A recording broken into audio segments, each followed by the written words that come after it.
So today we're going to talk about corruption and how it works in the West.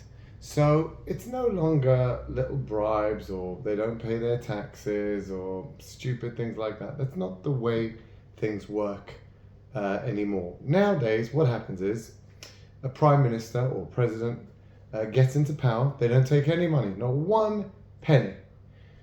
They do their time in office, 4 years, 8 years, and then they get a speaking tour, and then they get a book deal, and then they get a consultancy fee. So Barack Obama came in famously with $2 million and has left with $80 million, including his Martha's Vineyard huge mansion. Bill Clinton came in with nothing from Arkansas and has 200 million in the Clinton Foundation. All from speaking tours, by the way. Bill Clinton, not all, but a lot was from speaking tours. $1 million an appearance. Who's paying $1 million to see Bill Clinton speak? Well, all the people he assisted, all the banks, especially the banks. Wow, he made them make billions, even trillions. So they're very happy to pay him back a measly 200 million for what he's given them.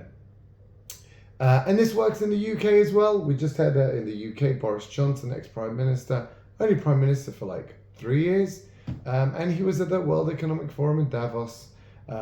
Came in on, what is he doing there? What is he doing there? He's an MP. He's like any other of the 600 MPs. What's he doing at Davos? To get his next job lined up, his next consultancy fee, his next advisory. And that's how they do it. That is how the corruption works nowadays. So it's much worse. I mean, before, $100,000 bung, a little suitcase, maybe $1 million. This is pennies for what they're doing now. Now we're talking big bucks, hundreds of millions of dollars.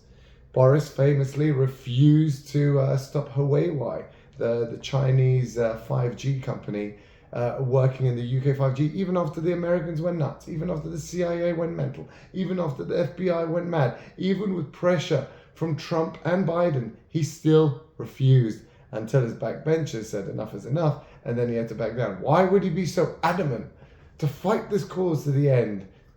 Why do you think? Why do you think he sold out the UK nuclear power, the only nuclear power station to be made by the Chinese? Who do you think's paying the bills here? And it works across the board. Israel is the best. They had a prime minister just now, Lapid. He was only in for 6 months. That's it. In those 6 months, he managed to give away an entire gas field to an enemy country, Lebanon. Israel is officially at war with Lebanon. Transfer them the land and allow Total, the French oil company, to drill it. And obviously this was negotiated by the French. Him and Macron were best mates. Obviously Macron getting his bungs daily. Afterwards, obviously not now.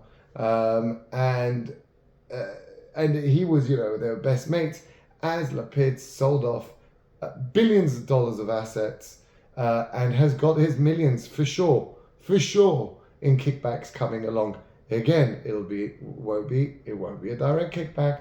It won't be any cash coming in. It'll be a consultancy fee, a thing like that. And that's how it works now. So, this is a much more, it's a more disgusting form of corruption. I preferred the suitcase under the table. I prefer the old school style corruption. Because then it was just, you knew what you were getting. Here they are pretending I'm a chairman of a company. I'm the chairman of a company. I come in 4 times a year. Don't really know what's going on. Everything's been decided by the CEO anyway. I just sign on the dotted line and I get my fat check every month, right? And that's it. And I do it for many companies. That's another thing they do. They do it for many companies. Don't really have a clue what's going on. Have no experience in those areas. Hunter Biden, perfect example.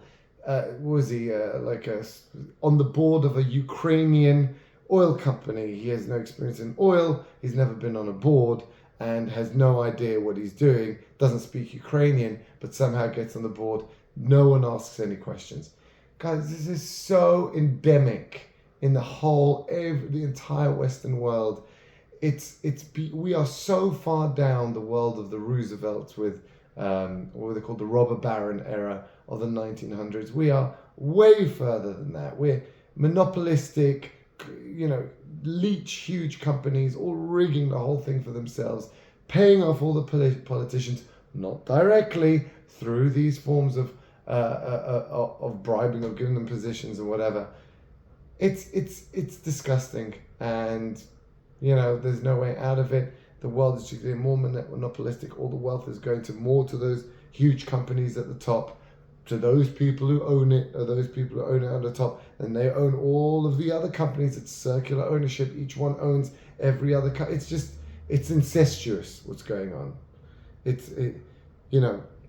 We used to have recycling, changing. The whole point of capitalism is, the railway guy goes up, and then railways go bust, so he goes bust. And the automobile guy goes up, and the automobile guy, invests in something stupid, and then he goes down. No, not anymore.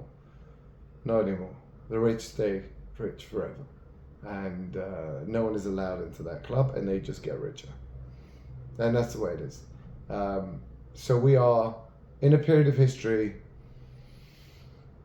We are reverting, as I said, it's neo-feudalism. We're going back to feudalism, to the way it was, with ownership of all assets by an elite class, a 1%, a 0.1%, and serfs, people that are unable to own assets, who simply pay rents, rentier class, and they own no assets.